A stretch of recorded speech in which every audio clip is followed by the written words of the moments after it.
Fala aí, torcedor santista. Mais um vídeo no ar hoje para fazer a análise do pós-jogo mais detalhado de ontem, do Santos 1, Botafogo de Ribeirão Preto 0 e Santos 2, Bahia 2. Ontem Santos e Botafogo, claro, pela Copa do Brasil, e esse Santos 2, Bahia 2 pelo Campeonato Brasileiro Sub-20. Acompanhei em loco aqui do CT Pelé, falar um pouquinho da partida.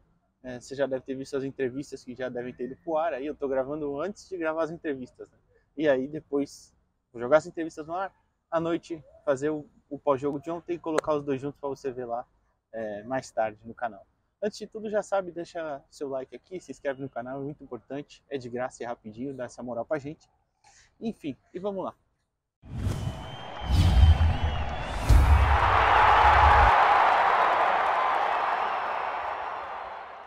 Uma partida que o Santos teve uma boa dificuldade, né? O time do Bahia muito bem armado mesmo. E tá em quarto, né, na classificação. Atualmente está na zona de classificação, é o último, né, da zona de classificação. Os 4 primeiros se classificam. Se eu não me engano, está com 13 pontos o Bahia. Eu não vi a tabela depois da partida. O Santos tem 14, é o segundo colocado atrás do Palmeiras. É que agora ficou um pouco... Não, tem 14 não, o Santos tem 12... Tem 15 pontos, atrás do Palmeiras tem 15 pontos o Santos, o Bahia acho que tem 13. O problema é que agora ficou perigoso, porque dependendo de uma combinação de resultados aí, o Santos pode até ficar fora da classificação. É muito difícil, é verdade. O Atlético Paranaense precisaria ganhar, o Grêmio também, o Grêmio está em terceiro. Mas enfim, é muito difícil, mas tem essa possibilidade. Ainda tem uma rodada antes da pausa, né? Vai ter uma pausa para o Mundial Sub-20.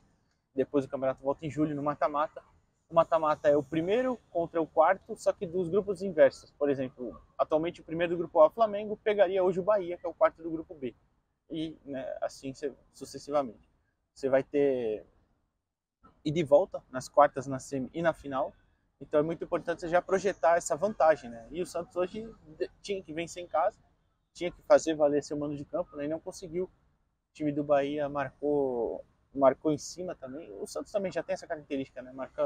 Variou bastante, marcou no 4-2-4 com o Fernandinho na esquerda, o Patati na direita, o Enzo Monteiro no meio e o Bernardo encostando também perto do Enzo. O Balão e o Gustavo Henrique pelo meio. Na direita, o Robert. Na zaga, o Matheus Matias e o Samuel. E na esquerda, o Kevson. O Gustavo começou no gol, mas ele saiu machucado. Eu nem sei qual foi a lesão ainda, não consegui confirmar. E entrou o João Vitor, que fez uma baita partida, inclusive. Defendeu várias bolas perigosíssimas do Bahia. Enfim, tá passando a escalação aí para vocês na tela. Vou colocar do Bahia também. Mas é que aí eu já cito, aproveito para pegar o gancho do João Vitor, para citar aquele problema já clássico, né?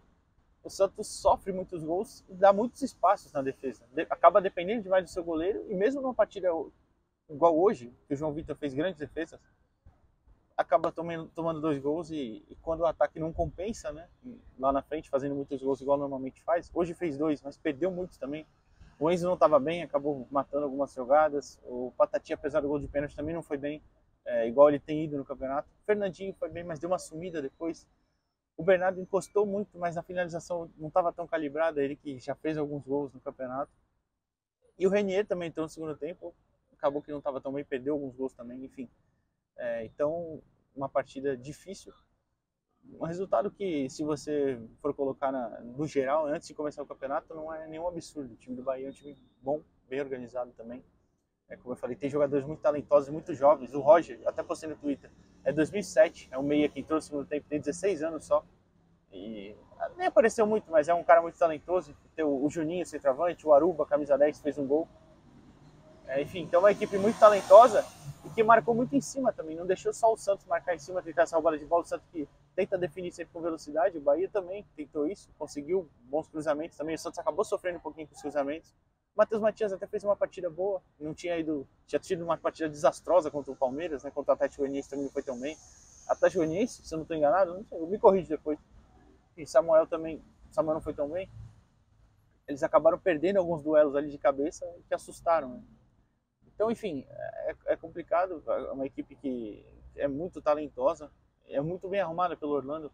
Como eu falei, esse ataque em velocidade é muito bom, essa marcação em cima, consegue pressionar muito bem lá em cima, mas acaba dando alguns espaços. E depois que o Bahia empatou, o Santos até conseguiu segurar bem.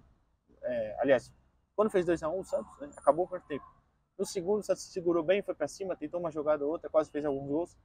mas na defesa deixou muitos espaços. Quando toma um empate, não tinha feito lá na frente, aí o Bahia se fechou, o Bahia baixou as linhas, marcou no 4-5-1, sem problema, até variando com uma linha de 5 atrás e 4 no meio depois e 1 só na frente.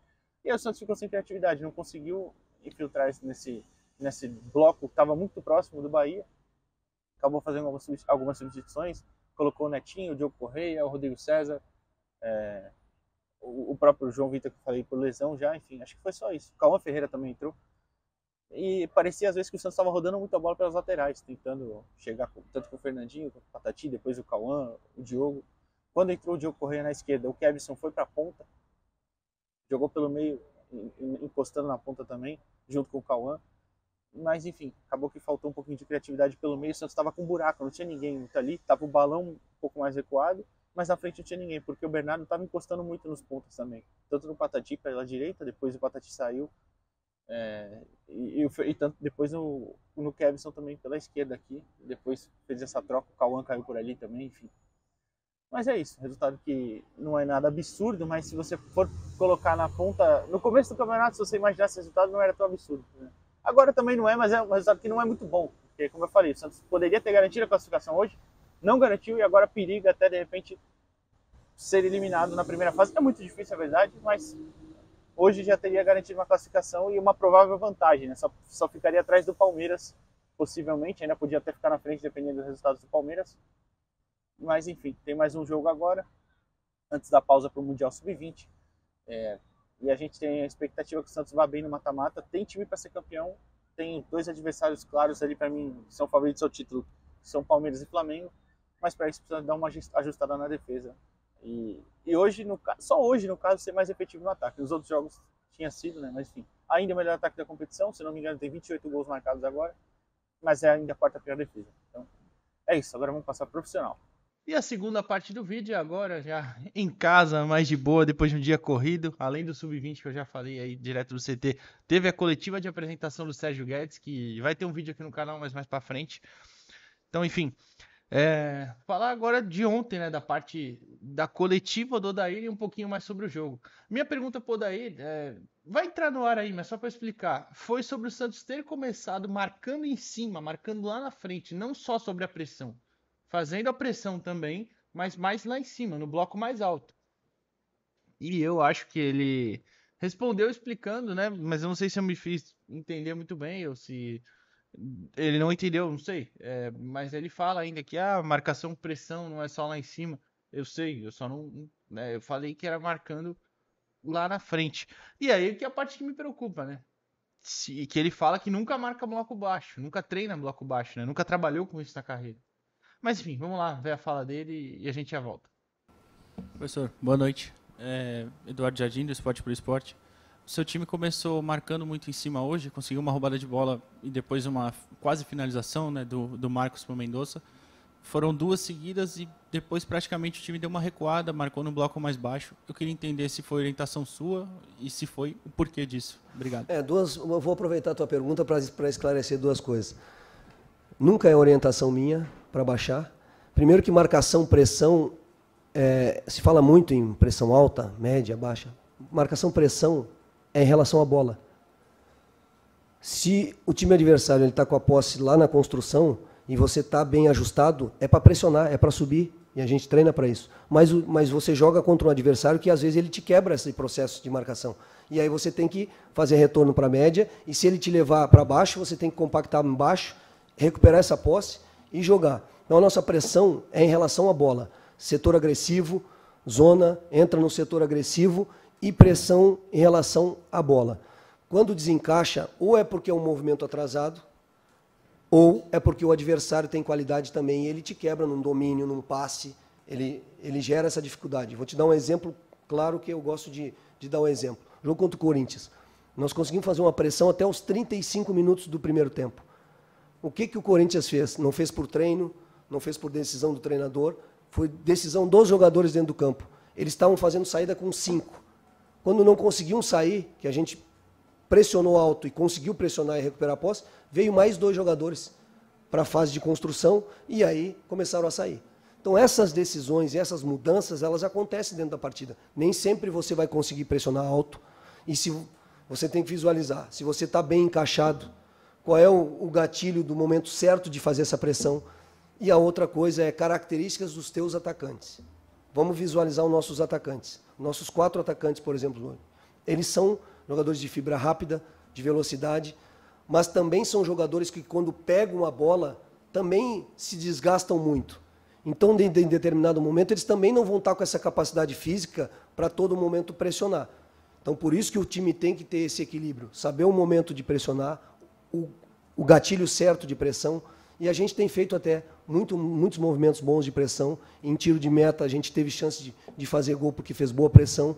Agora, tem vezes que o adversário te limpa o setor, e aí você tem que baixar, tem que vir para a média baixa. Mas eu nunca trabalhei isso. Eu não trabalho bloco baixo e chuta a bola para frente e vamos lá jogar.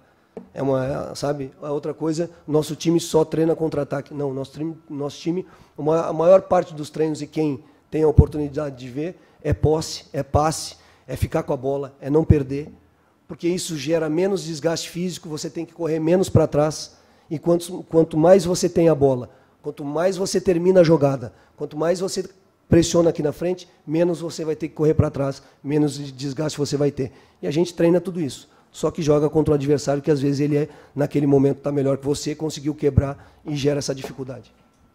Então, aí eu repito, se ele fala que nunca trabalhou com bloco baixo na carreira dele, e eu não analisei tanto o trabalho dele no Inter, eu fiz mais no Flu, né? E realmente não parecia ser um bloco baixo, um bloco médio, também não era alto. Que é a marcação, claro, só para explicar, a marcação lá em cima no ataque, no ataque, entre aspas, mais para frente, no meio ou defender lá atrás mesmo na sua própria área.